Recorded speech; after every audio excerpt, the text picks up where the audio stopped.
Hello and welcome दोस्तों। मेरा नाम है ऋषभ कुमार और आप देख रहे हैं हमारा ये न्यू वीडियो, जिसमें आज हम आपको बताने वाले हैं जयशंकर प्रसाद जी का जीवन परिचय। तो दोस्तों, अभी तक आपने हमारा चैनल सब्सक्राइब नहीं किया तो जल्दी से सब्सक्राइब कर लें, और वीडियो अच्छा लगे तो वीडियो को कर दें लाइक। तो चलिए वीडियो को स्टार्ट करते हैं। जयशंकर प्रसाद जी का जन्म सन 1889 ईस्वी में काशी के एक प्रतिष्ठित वैश्य परिवार में हुआ था। ठीक है दोस्तों, इनका जो जन्म था वो सन 1889 ईस्वी में काशी के एक प्रतिष्ठित वैश्य परिवार में हुआ था।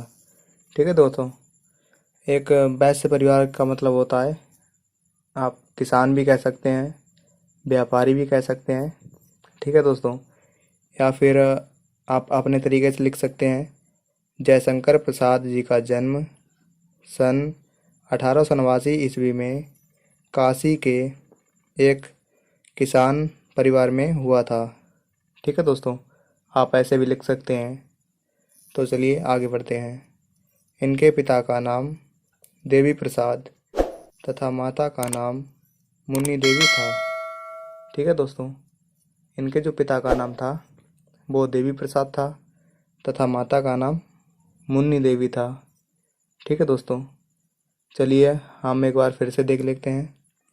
जयशंकर प्रसाद जी का जन्म सन 1889 ईस्वी में काशी के एक प्रतिष्ठित वैश्य परिवार में हुआ था।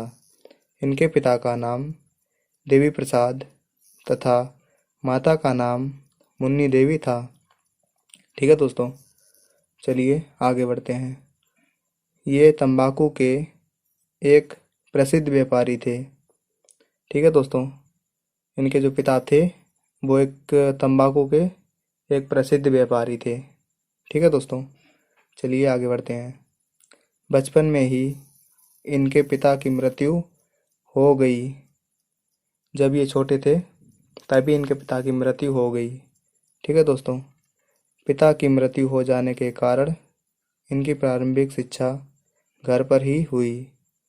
कहने का मतलब है दोस्तों, जब इनके पिताजी की मृत्यु हुई उसके बाद जो इनकी प्रारंभिक शिक्षा थी वो इन्होंने घर पर ही की।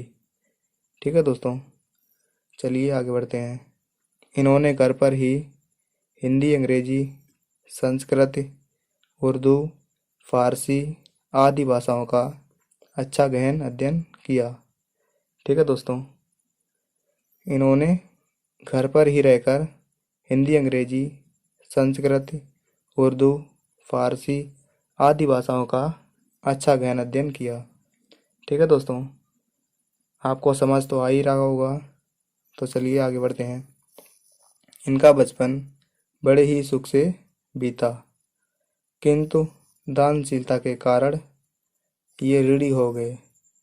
ठीक है दोस्तों, कहने का मतलब है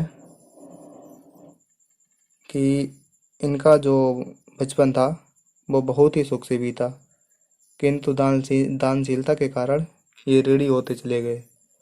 मतलब ये दूसरों को दान देते देते खुद ऋणी होते चले गए।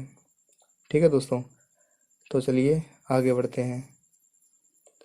इन्होंने अपनी संपत्ति का कुछ भाग बेचकर इन्होंने ऋण से छुटकारा पाया।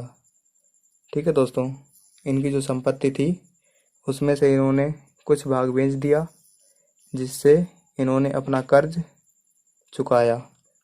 ठीक है दोस्तों, चलिए आगे बढ़ते हैं। इन्होंने अपने व्यवसाय की तरफ कभी ध्यान नहीं दिया। परिणाम स्वरूप इनकी आर्थिक स्थिति बिगड़ती चली गई। ठीक है दोस्तों, इनका जो एक व्यवसाय था उसकी तरफ इन्होंने कभी ध्यान नहीं दिया, जिसके कारण इनकी जो आर्थिक स्थिति थी वो बिगड़ती चली गई। ठीक है दोस्तों, चलिए आगे बढ़ते हैं। ये चिंताओं के साथ साथ 6 बीमारियों के शिकार हो गए। ठीक है दोस्तों, कहने का मतलब है कि पहले तो इन्होंने अपने व्यवसाय की तरफ ध्यान नहीं दिया, फिर उसके बाद इनकी जो आर्थिक स्थिति थी वो भी बिगड़ती चली गई। उसके बाद इनको 6 बीमारियां लग गईं। ठीक है दोस्तों, तो चलिए आगे बढ़ते हैं। अंत में इनकी मृत्यु सन 1937 ईस्वी में हो गई। ठीक है दोस्तों, इनकी मृत्यु सन 1937 ईस्वी में हो गई। जब इनकी मृत्यु हुई तब इनकी आयु 48 वर्ष थी। ठीक है दोस्तों, मैं आशा करता हूँ कि आपको इतना तो समझ आ ही गया होगा। तो चलिए अब हम बढ़ते हैं रचनाओं की तरफ। तो प्रसाद जी की रचनाएं कुछ इस प्रकार थीं। ठीक है दोस्तों, तो चलिए इनके उपन्यास की तरफ देखते हैं। इनके जो 3 उपन्यास थे वो कंकाल, तितली, इरावती आदि। ठीक है दोस्तों, और इन्होंने कहानी भी लिखी थी जिनमें आकाशदीप, इंद्रजाल, प्रतिध्वनि, आंधी, ये 4 कहानियाँ भी थीं। ठीक है दोस्तों, अब बढ़ते हैं इनके नाटक की तरफ। तो इन्होंने अपने नाटक में लिखा था चंद्रगुप्त, स्कंदरगुप्त, अजातशत्रु, ध्रुव स्वामिनी, एक घूंट। ठीक है दोस्तों, तो मैं आशा करता हूँ कि आपको ये वीडियो अच्छा लगा होगा। अगर वीडियो अच्छा लगे तो प्लीज़ वीडियो को लाइक करें, चैनल को सब्सक्राइब करें, साथ ही साथ घंटी को भी दबाएं। तो चलिए अब हम मिलते हैं किसी अगली वीडियो में। तब तक के लिए धन्यवाद।